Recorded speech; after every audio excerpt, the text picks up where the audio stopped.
Pourquoi Cryptid est l'un de mes jeux de déduction préférés? Dans Cryptid, le but sera de débusquer l'une de ces créatures. On est donc des cryptozoologues. Alors tout d'abord, c'est quoi des cryptides? Donc les cryptides, ce sont des animaux fantastiques qui jouent à cache-cache avec les humains. Donc on va pouvoir citer par exemple dans les plus connus, on a Nessie, le monstre du Loch Ness, Bigfoot dans les forêts au nord de l'Amérique, on aura Chupacabra en Amérique centrale et plein d'autres. Franchement, si vous commencez à vous intéresser au sujet, vous verrez qu'il y en a une pléthore. Et il y en a pour tous les goûts et dans toutes les localisations géographiques. La particularité donc des cryptides, c'est que leur existence n'a tout simplement jamais été prouvée. En tant que cryptozoologue chevronné, chaque joueur a en sa possession un indice sur la localisation de la créature. C'est en combinant les indices des différents joueurs qu'on va pouvoir trouver la localisation, sauf qu'il y a un seul gagnant bien évidemment. Le but ce sera donc de poser les bonnes questions aux autres joueurs pour essayer de comprendre quel est leur indice, pour essayer de localiser le lieu exact de la tanière de la cryptide. En recherchant les indices des autres joueurs, on risque également d'en dévoiler un petit peu sur le nôtre. Donc le but, c'est aussi de brouiller un petit peu les pistes. Alors le jeu est très simple, il se présente comme ceci. On a un plateau avec 6 tuiles. En fait, ce sont des tuiles comme ceci, qui vont avoir 2 possibilités, comme ça ou comme ça. On va positionner les tuiles en fonction de ce que la carte nous indique. Donc en fait, les cartes représentent chacune un scénario. On va pouvoir prendre l'une de ces cartes, placer le plateau comme indiqué sur la carte, et on va également nous indiquer l'emplacement de certains éléments. Donc on va avoir par exemple les pierres levées qui sont représentées par des parallélépipèdes octogonaux, et on a, alors je sais plus comment ils appellent ça, les petites tentes quoi, les petites pyramides. Ensuite on verra que sur ces cartes scénario, de l'autre côté, on a également quelque chose d'assez cryptique. Il y a 5 colonnes, alpha, bêta, gamma, delta, epsilon, que à chacune de ces colonnes, il y a également un nombre. Donc par exemple, si on est 3 joueurs, on va devoir prendre le cahier alpha, le cahier bêta et le cahier gamma. Les carnets se présentent comme ceci. Ceci, c'est le carnet alpha. On a un carnet avec plein d'indices qui sont numérotés. Par exemple, ici, on nous demande de choisir l'indice numéro 17. Et on voit que l'indice, c'est « se trouve dans ou jusqu'à 2 cases du territoire d'un puma ». Donc ça, c'est l'indice qu'on a par rapport à la localisation de la cryptide. Alors, sur les carnets, on a également un récap de tous les types d'indices qui existent. Alors dans les types d'indices, on va avoir le cryptide se trouve dans un type de terrain parmi 2. Donc ça va être par exemple dans une forêt ou un désert. Et on voit qu'il y a marécage, forêt, montagne, désert et mer, lac. On a également dans ou à une case d'un type de terrain ou du territoire d'un animal. Donc par exemple ça va être dans ou à une case d'un marécage. Voilà. Ou dans ou à une case du territoire d'un animal. On voit que sur le plateau, on va avoir des hexagones qui sont entourés de rouge. Donc ça va être en fait une tanière d'ours. Et on va avoir certains hexagones qui sont entourés de lignes pointillées noires. C'est les territoires des pumas. On va également avoir comme type d'indice dans ou jusqu'à 2 cases du territoire d'un type d'animal ou d'un type de structure. Donc dans ou à 2 cases d'un territoire d'ours ou dans ou à 2 cases d'une pierre levée par exemple. Et alors à ce moment-là, la pierre levée, elle peut être blanche, verte ou bleue. Et le dernier type d'indice qu'on va avoir, c'est se trouve dans ou à 3 cases d'une structure d'une certaine couleur. Donc par exemple, dans ou à 3 cases d'une structure bleue. Ça va être soit à proximité de la cabane abandonnée bleue, soit à proximité de la pierre levée bleue. Donc ça, c'est les types d'indices. Une fois qu'on a compris un petit peu quel type d'indice existe, on va essayer de découvrir quel indice les autres joueurs ont. Parce qu'ici, donc, je prends ce scénario. Ce scénario, c'est une combinaison du plateau qu'on a assemblé et une combinaison d'indices. Donc ici, par exemple, en jouant à 3 joueurs, on a ces 3 indices-ci. Eh bien, je peux vous assurer que la combinaison de ces 3 indices n'indiquera qu'une seule case possible. Sur tout le plateau. C'est ça qui est vraiment chouette avec ce jeu. C'est que le jeu est très simple, qu'ils ont réussi à générer un nombre assez grand de scénarios, mais très simplement de nouveau. Donc en fait ici, on va avoir les 3. Alors les 3 indices, ça va être par exemple le 17 alpha, c'est se trouve dans ou jusqu'à 2 cases du territoire d'un puma. Pour le bêta 45, c'est se trouve dans ou jusqu'à 3 cases d'une structure verte. Et le gamma 6, ça va être se trouve dans ou jusqu'à 3 cases d'une structure bleue. En fait, en combinant ces 3 indices, on va avoir une seule case possible. La magie de ce jeu, c'est la simplicité avec laquelle on va jouer. Un tour de jeu se passe comme suit. On va pointer une case d'un doigt, on va demander à l'un des joueurs autour de la table, est-ce que selon ton indice, la cryptide peut se trouver sur cette case? Si, selon son indice, la cryptide peut se trouver sur cette case, il va mettre un cylindre. Si ce n'est pas le cas, il va mettre un cube. Sur le plateau, on va donc voir apparaître petit à petit au fil de la partie des cubes et des cylindres qui vont nous permettre de déduire quels sont les indices des autres joueurs. Pendant leur tour, les autres joueurs vont évidemment pouvoir nous poser la question: est-ce que la cryptide peut se trouver sur cette case? Et nous, on va tout simplement regarder notre indice et répondre par un cube ou un cylindre. Et c'est tout ce qu'il y a à savoir pour jouer à cryptide. C'est génial. Et la manière dont on va essayer de découvrir ces indices, par exemple, si je commence, je vais demander au joueur rouge, au joueur alpha, moi par exemple j'aurai le bêta, le gamma, je vais demander au joueur alpha, tiens, est-ce que la cryptide peut se trouver ici? L'autre joueur va regarder son indice. Je rappelle, l'indice se trouve dans ou jusqu'à 2 cases d'un territoire d'un puma. Alors ici, on est à 2 cases du territoire d'un puma. Il va devoir poser un cylindre. Et à ce moment-là, je sais que le cryptide peut se trouver dans ou à 2 cases, peut se trouver ici. Alors moi, si je fais le récap maintenant, ça me donne quoi comme indice? Ça me donne que le joueur alpha a un indice qui peut potentiellement être, se trouve dans ou à une case d'un territoire désert, dans un territoire désert ou marécage, désert ou mer, désert ou montagne, désert ou marécage, dans ou à 2 cases du territoire d'un puma, dans ou à 3 cases d'une structure verte. Et donc voilà, ça me donne déjà beaucoup d'indices. Et chaque question qu'on va poser aux autres joueurs vont nous donner des indices. Donc maintenant, si j'ai envie de confirmer certaines hypothèses, je vais poser mon pion ici par exemple, et je vais à nouveau demander au joueur alpha, tiens, qu'est-ce que tu penses de cette case? Il va me dire, le cryptide peut se trouver ici. Ça veut dire que son indice est soit se trouve dans ou à une case d'un territoire marécage, se trouve dans un territoire montagne ou dans un territoire désert, et la troisième possibilité, c'est se trouve dans ou à 2 cases d'un territoire de puma. J'ai plus que 3 possibilités. Et pour finalement confirmer, je vais pouvoir aller demander de l'autre côté de la map quelque chose proche d'un marécage. Ça va retirer l'idée du marécage. Parce que si je lui demande par exemple, est-ce que le cryptide peut se trouver là? Il va me mettre un cube. Je peux éliminer du coup l'hypothèse du marécage. Voilà, donc c'est le genre de questions qu'on va pouvoir poser. Évidemment, il y a moyen d'être beaucoup plus optimal que ce que je viens de faire. Mais ça donne un petit peu une idée de la réflexion. Après, le fait est que moi, je vais poser une question, mais le joueur après va poser une question à un autre joueur, etc. Pendant que moi, je cherche les indices des autres joueurs, eux vont chercher le mien. Donc la manière dont on peut brouiller éventuellement les pistes, c'est que moi, par exemple, si je sais que mon indice se trouve dans ou à une case d'un marécage, je vais demander est-ce qu'il peut se trouver ici. Les joueurs peuvent se dire, s'ils me demandent ça, c'est que quelque part, il ne sait pas si la cryptide peut se trouver dans un marécage ou pas. Alors qu'en fait, je le sais vu que mon indice, c'est ça. Les joueurs débutants vont essayer de découvrir où peut se trouver le cryptide. Mais en réalité, ce qu'il faut faire, c'est trouver l'indice des autres pour combiner les différents indices et trouver la localisation. Plus tard dans la partie, plutôt que de demander à un joueur, tiens, est-ce que d'après toi, le cryptide peut se trouver là, d'après ton indice, on peut également dire, ok, je pense que le cryptide se trouve là. À ce moment-là, nous, on va mettre un cylindre.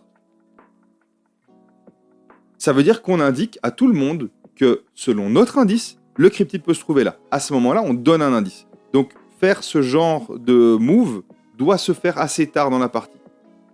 Si je fais ça, c'est que je suis a priori sûr de mon choix. Le joueur suivant va devoir répondre en mettant un cylindre ou pas. S'il met un cylindre, ça veut dire que je me suis encore rapproché de la victoire. Si le troisième joueur met également un cylindre, ça veut dire que j'ai gagné. Et c'est la seule et unique case qui permet de combiner les 3 indices. Comme souvent dans les jeux que je kiffe, force est de constater que les règles sont très très simples. Le jeu en est réduit à l'essentiel et je trouve ça vraiment génial. Au final, en tant que joueur, on a 2 choses à faire. Demander à un joueur si la cryptide peut être là et essayer de combiner les informations qu'on a. Comme les informations sont sur le plateau parce que les cubes et les cylindres restent, on peut refaire son chemin de pensée en cours de partie si on a perdu le fil. C'est pas un problème. Alors, je sais que par exemple, beaucoup de joueurs vont utiliser le récapitulatif des types d'indices qui se trouvent derrière. À ce moment-là, on peut vraiment être procédurier. Par exemple, se dire, ok, je vais prendre maintenant tous les cubes et cylindres bleus et je vais essayer de comprendre. Est-ce que l'indice peut être celui-ci, celui-ci ou celui-ci? On regarde, ok, je peux éliminer celui-ci. On va vraiment procéder par élimination. Pour ne pas éveiller les soupçons, par exemple, ce qui est aussi intéressant avec ce jeu, c'est que chaque case va nous donner énormément d'informations. Si je demande à un joueur, est-ce que le cryptide peut se trouver ici en indiquant une zone de marécage? Et que le tour d'après, je redemande au même joueur, est-ce que le cryptide peut se trouver ici en montrant une autre zone de marécage? Ce joueur peut penser que j'ai été inattentif et que je suis loin d'avoir résolu l'énigme de son indice. Mais en réalité, ces 2 cases me donnent plein d'indices différents. Et en recoupant les informations, même si ces 2 cases sont 2 marécages, je peux vraiment éliminer beaucoup d'options. C'est ça qui est très intéressant avec ce jeu, c'est qu'il y a un petit mind game qui peut se jouer avec un gameplay aussi simple que ça. Le chemin de pensée pour gagner une partie de Cryptid est très scientifique et très logique. On va procéder vraiment par élimination. Alors, une fois que le jeu est maîtrisé, on peut ajouter de la difficulté avec les cartes noires. Alors, les cartes noires, pour être honnête, j'ai pas encore joué avec parce que je trouve ça vraiment très compliqué. Alors, personnellement, j'aime jouer sans avoir le récap des indices à l'arrière, mais c'est tout simplement pas possible sur les niveaux compliqués parce que là, ce qu'on va ajouter avec les cartes noires, c'est des indices de négation. Donc, plutôt que de dire le cryptide peut se trouver dans un lieu de sable ou un lieu de montagne, on va dire le cryptide ne peut pas se trouver dans un lieu de sable ou de montagne. On double le nombre d'indices possibles, et donc pour conserver une trace et conserver une idée de quels sont les indices à éliminer, etc., on double la quantité d'indices, ça devient beaucoup plus compliqué. Alors c'est très intéressant, mais moi au bout d'une partie déjà de carte blanche, j'ai mal à la tête à la fin de la partie. Je suis satisfait de ma partie, mais j'ai mal à la tête. Alors avec une carte noire, ça va vraiment être très compliqué. Et moi, ce qui m'a permis d'être bon à ce jeu, c'est de faire ce qu'on appelle du reverse engineering. C'est-à-dire que le jeu a été conçu de manière très logique et il nous demande d'être très logique. Moi, c'est quelque chose qui m'intéresse beaucoup, cet aspect.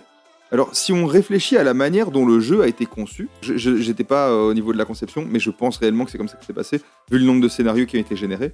En fait, c'est pas très compliqué. Donc, faire un logiciel qui va calculer tout ça et générer toutes ces cartes pour nous, c'est pas quelque chose qui est très compliqué à faire.